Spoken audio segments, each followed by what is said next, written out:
Mais quand on attend d'un président comme Barack Obama de transformer l'Afrique, ce n'est pas possible.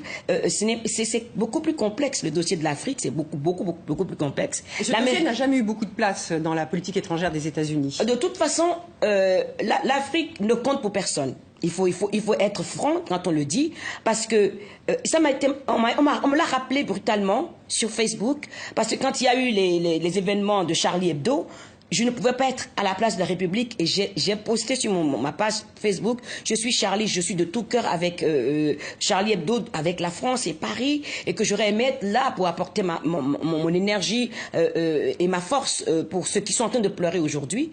Et du continent africain, les gens me disent, mais Angélique, ça va pas, non? Le même jour, il y a 2000 personnes qui ont été tuées par Boko Haram. Les Africains, on n'en parle jamais. Et quand des Africains meurent, on n'en parle jamais. On ne met jamais la lumière dessus parce que ça n'intéresse personne. Parce que si on commence à s'intéresser à la misère de l'Afrique, on commence à s'intéresser à la puissance qu'est la France et les autres pays qui sont puissants aujourd'hui. Oui. Parce que sans l'Afrique, il n'y aurait pas la puissance de ces pays. Alors, une question avant d'aller à une autre problématique, Sophie. Non, simplement, pendant que Barack Obama était en place, c'est aussi un moment où il y a quand même eu énormément d'attentats, de crimes racistes aux États-Unis. Je voudrais savoir comment vous avez vécu cette période, depuis Ferguson, depuis Charlottesville. Est-ce que vous avez l'impression qu'on est sur une résurgence du racisme, ou simplement c'est qu'il est plus visible aujourd'hui? À l'élection de Barack Obama, une amie à moi m'a dit textuellement ceci: Angélique, on se réjouit aujourd'hui, mais le paiera très cher. J'ai vu un documentaire qui a été fait par le professeur Henry Gates, et je le conseille à beaucoup de gens. C'était toute une série d'un documentaire qu'il a fait qui s'appelle Many Rivers to Cross. Et à chaque fois que les Noirs ont eu un droit, ça a toujours été la chape de plomb.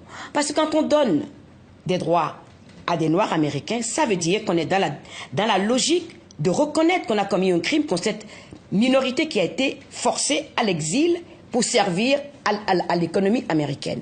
Donc forcément, Barack Obama, personne, quand les Américains ont commencé à écrire la Constitution des États-Unis, jamais ils n'ont pensé qu'un Noir pouvait s'asseoir à la Maison-Blanche, alors que c'est les Noirs qui ont construit la Maison-Blanche. C'est ça, toute l'hypocrisie, la complexité et la douleur des États-Unis, parce que jamais les Américains ne sont dans la discussion pour régler ce problème, et c'est ça qui constitue. Angélique, un chiffre maintenant, 4,5 milliards. En 2100, 4,5 milliards d'Africains peupleront la planète contre 1,3 milliard aujourd'hui.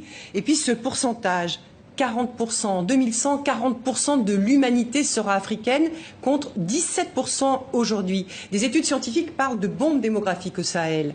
Alors je voudrais qu'on écoute aussi ces mots du président Macron au G20 en juillet dernier à Hambourg. Le plan Marshall que vous voulez pour l'Afrique, c'est aussi un plan qui sera porté par les gouvernements africains et les organisations régionales. C'est par le biais d'une gouvernance plus rigoureuse, de la lutte contre la corruption, d'une lutte pour la bonne gouvernance, d'une transition démographique réussie. Quand des pays ont encore aujourd'hui 7 à 8 enfants par femme, vous pouvez décider d'y dépenser des milliards d'euros, vous ne stabiliserez rien. Alors ces mots ont beaucoup choqué, ils vous ont choqué ? Moi, ça ne m'intéresse pas qu'un président, où qu'il soit, d'où qu'il vienne, dise à des millions de gens ce qu'ils doivent faire dans leur chambre à coucher. On ne dit pas aux Français combien d'enfants vous allez avoir. Pourquoi est-ce que les Africains n'auraient pas le droit d'avoir 6 ou 7 enfants? C'est leur responsabilité. Et c'est vrai. D'ailleurs, le chiffre, elle, c'est 5, hein, là, au moins.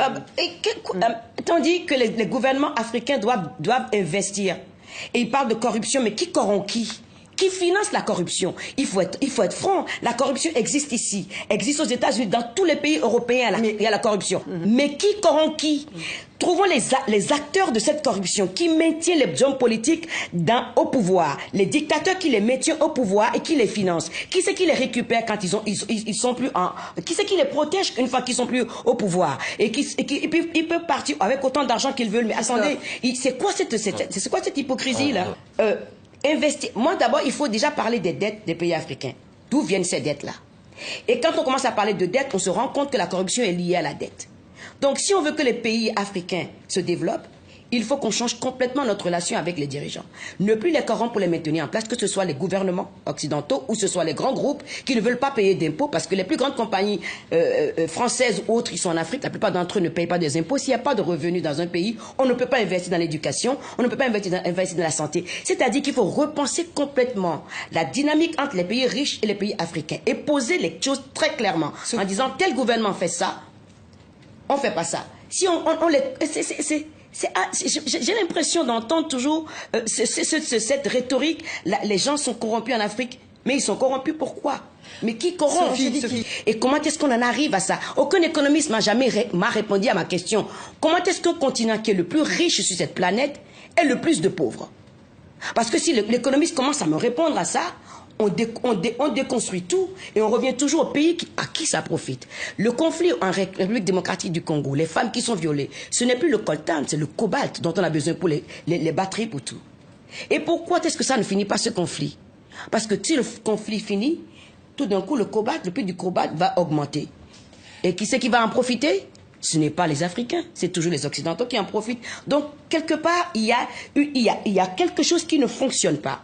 Et tant que les pays riches ne prendront pas leurs responsabilités, ça ne marchera jamais. On peut mettre les présidents à la Cour pénale internationale de justice, ça ne marchera jamais parce que ceux qui sont les acolytes de ces dirigeants qui font ce qu'ils font, sont ici en Europe, ils doivent se retrouver sur les mêmes bancs que les autres.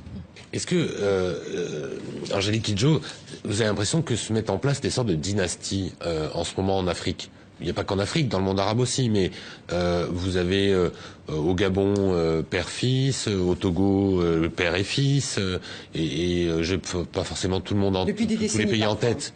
Donc, est-ce que vous avez l'impression que la démocratie en fait est dévoyée pour devenir une sorte de monarchie républicaine, quoi? Oui, mais ces monarchies dont vous parlez, qui c'est qui les a mis au pouvoir au départ? Comment est-ce que le père Bongo est arrivé au pouvoir? Par la France. Voilà, donc c'est tout.